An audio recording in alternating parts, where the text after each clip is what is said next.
this season, but Vermonters came together last night to talk about what it takes for injured skiers to get back on the slopes. Molly Smith has our report.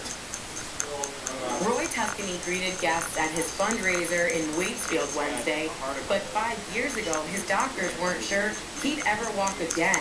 The former Vermonter moved out west after high school with dreams of becoming a professional skier, but a major skiing accident nearly derailed his dreams. What happened was I burst fractured my T12 vertebrae into my spinal cord, and that left me paralyzed from the belly button down. He said when Vermonters got word of his injury, they stepped in big time, as well as a few other sponsors to help pay for his recovery costs.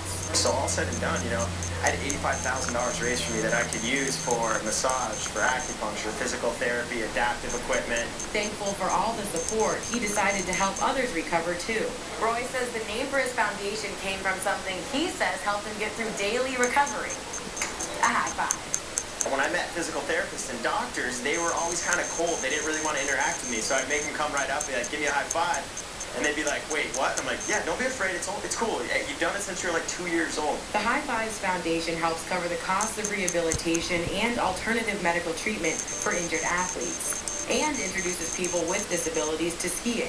In the past 2 years, they've helped 15 athletes, 3 from Vermont, including Brennan. I was going off this double cliff thingy and caught my edge on a rock, broke my pelvis, my wrist, my right eardrum, my head, and my shoulder.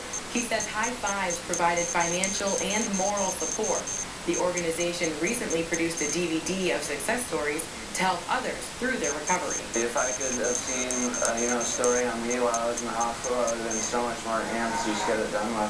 Brennan is back on the hill 8 months after his accident.